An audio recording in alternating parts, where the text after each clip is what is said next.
आपका स्वागत है आपके अपने चैनल महाअध्ययन में। वीडियो को लाइक करें, चैनल को सब्सक्राइब अगर नहीं किया है तो कर दें। आज हम करने जा रहे हैं हमारी वर्कशीट नंबर 71 और हमारी ये वर्कशीट नंबर 71 है छठी से 8वीं की कक्षाओं के लिए और आज की तारीख है 25 सितंबर। तो चलिए आगे बढ़ते हैं। प्यारे बच्चों, विद्यालय खुले हैं, फिर भी महामारी के कारण आप नहीं जा पा रहे हैं। इसके बावजूद भी आप माता-पिता, शिक्षकों के सहयोग से किसी तरह से अपनी पढ़ाई कर रहे हैं। पुस्तकें सबसे अच्छी दोस्त होती हैं। इससे आपकी पढ़ाई और मनोरंजन दोनों हो जाते हैं। अब लोगों ने इस बीमारी से लड़ना सीख लिया है और कामकाज सामान्य होने की तरफ बढ़ रहा है। आपने अब तक पढ़ाई करने के कुछ अलग तरीके और नियम बना लिए होंगे। आइए उसी पर बात करते हैं। पहले आप 5 मिनट आंखें बंद करें। अपनी ज़रूरत और सुविधा के अनुसार पढ़ाई के लिए टाइम टेबल सोचें। फिर उसे लिखकर अपने पढ़ने वाली जगह के सामने दीवार पर लगाएं। आइए रोचक और सही ढंग से पढ़ाई के लिए कुछ और बातचीत करें। देखो बच्चों, आज की वर्कशीट बहुत ही अच्छी बात हमें बता रही है। आज हमसे यह डिस्कस कर रही है या हमसे सलाह मशवरा कर रही है और कह रही है कि कोविड-19 के इस दौर में हम लोग अपने आप को सामान्य करने की पूरी कोशिश कर रहे हैं, बीमारी से लड़ रहे हैं और आगे भी बढ़ रहे हैं। ऐसी स्थिति में हम पढ़ना भी नहीं छोड़ सकते।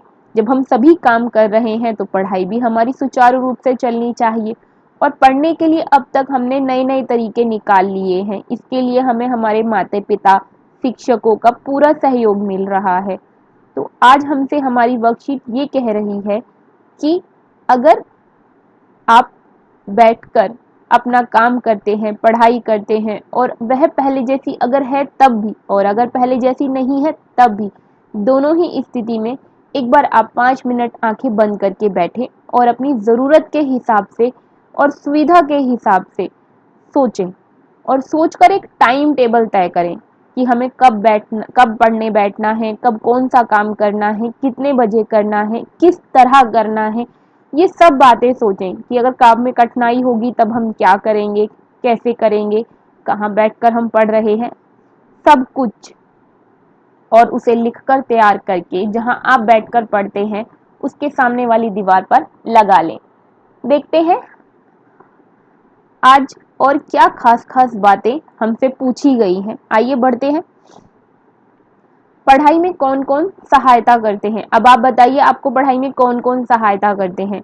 तो सीधी-सी बात है, हमें पढ़ाई में हमारे भाई-बहन पढ़ने में मदद करते हैं। देखो ये उत्तर आपके लिए।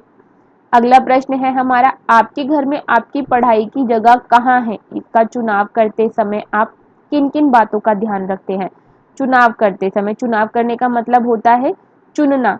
जब आपने अपनी पढ़ाई की जगह को चुना या आप जब भी अपनी पढ़ाई की जगह को चुनते हैं कि हमें कहाँ बैठकर पढ़ाई करनी है, तो आप किन बातों का ध्यान रखते हैं?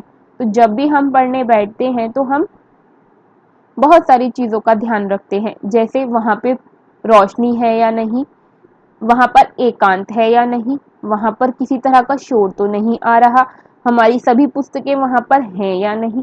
इन सभी बातों को ध्यान में रखते हुए अपनी सुविधा के हिसाब से हम जगह तय करते हैं। तो हमारा उत्तर यह रहा।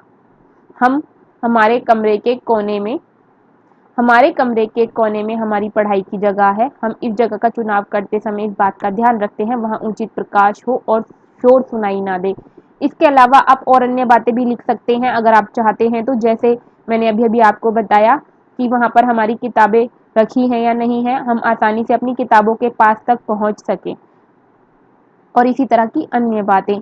और बिल्कुल इसी तरह से हमारा जो ये प्रश्न था पढ़ाई में हमारी कौन-कौन सहायता करता है, तो आप अपने बड़े भाई-बहन के अलावा अगर दूसरे लोगों से भी मदद आपको मिलती है तो आप उनके नाम लिख सकते हैं, जैसे माता-पिता, दादा-दादी, चाचा, जो भी आपको मदद करते हैं आप उनके नाम लिख सकते हैं। आगे बढ़ते हैं।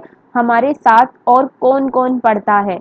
अगर आपके घर में आपके दादा दादी को पढ़ने में रुचि है, माता पिता में से किसी को पढ़ने में रुचि है और वो भी आप लोगों के साथ अगर पढ़ने बैठते हैं तो आप लिख सकते हैं। लेकिन मैंने आपके लिए जो उत्तर लिखा है वो है यह, हमारे साथ हमारे छोटे और बड़े भाई बहन पढ़ते हैं। इसके बाद हमसे हमारा सवाल क्या कह रहा है, वह कह रहा है यदि आपके पास स्मार्टफोन नहीं है, स्मार्टफोन मतलब जो हमारे एंड्रॉयड फ़ोन होते हैं जिसमें हमारा व्हाट्सएप चलता है, यूट्यूब चलता है, वीडियो कॉलिंग भी होती है, उसे हम स्मार्टफोन कहते हैं। ठीक, अगर आपके पास स्मार्टफोन नहीं है, एक साधारण फ़ोन है, साधारण फ़ोन कौन से होते हैं, जिनसे हम सिर्फ कॉलिंग कर सकते हैं और टेक्स्ट मैसेज कर सकते हैं। टेक्स्ट मैसेज मतलब लिखकर मैसेज कर सकते हैं। तो आप पढ़ाई में शिक्षक और अपने साथियों से किस प्रकार से सहायता लेते हैं। अगर आपके पास साधारण फ़ोन है तो आप अपने शिक्षक और साथियों से किस प्रकार सहायता लेते हैं, वह हमें बतानी है। तो इसका उत्तर है, सप्ताह में एक दिन स्कूल जाकर हमारे माता या पिता वर्कशीट की हार्ड कॉपी लेकर आते हैं। हार्ड कॉपी का मतलब वो कागज पर हमें हमारी वर्कशीट जो है कागज के रूप में मिलती है, क्योंकि जिन बच्चों के पास स्मार्टफोन है, एंड्रॉयड फ़ोन है, उनको तो वर्कशीट सॉफ्ट कॉपी के रूप में मिलती है। सॉफ्ट कॉपी मतलब फ़ोन में उनको पिक्चर मिल जाती है। लेकिन अगर हमें कागज में कोई सामान मिल रहा है, कागज पर लिखा हुआ मिल रहा है, तो उसे हम हार्ड कॉपी बोलते हैं।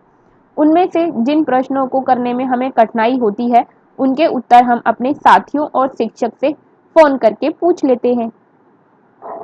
अगर आप कुछ और भी लिखना चाहते हैं तो लिख लीजिएगा। हम बढ़ते हैं आगे।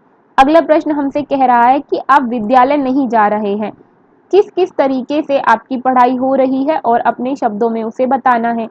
तो अब हम पढ़ाई करने के लिए, अपनी वर्कशीट को सॉल्व करने के लिए किताब पढ़ते हैं तो कुछ और नई चीज़ें मिलती हैं, तो उन सब के लिए क्या करते हैं, YouTube, Google classroom, Google Meet, जिस पर हमें टीचर मिलती हैं और हमसे बातें करती हैं, हमारे सवालों को सुनती हैं और हमें पढ़ाती हैं, व्हाट्सएप, इन सब चीज़ों का इस्तेमाल कर रहे हैं। तो उत्तर है यह, worksheet, mobile, YouTube, Google classroom व इंटरनेट। और भी चीज़ लिखना चाहते हैं तो लिख लीजिएगा। आगे बढ़ते हैं। यदि आपके पास स्मार्टफोन है तो पढ़ाई में किससे और कैसे मदद लेते हैं। हमारे पास स्मार्टफोन है और स्मार्टफोन होने पर हम विभिन्न एप्लीकेशन से मदद लेते हैं, जैसे video call, WhatsApp, YouTube, Google classroom, Google Meet. इसके अलावा हम अपने शिक्षक द्वारा भेजे गए ऑडियो, वीडियो और अन्य प्रपत्रों मतलब उससे जुड़े हुए जो भी कागज पर लिखी हुई चीज़ें होती हैं या बनाई हुई चीज़ें होती हैं, वो सभी, और अपने साथियों से कॉल और वीडियो कॉल करके मदद लेते हैं।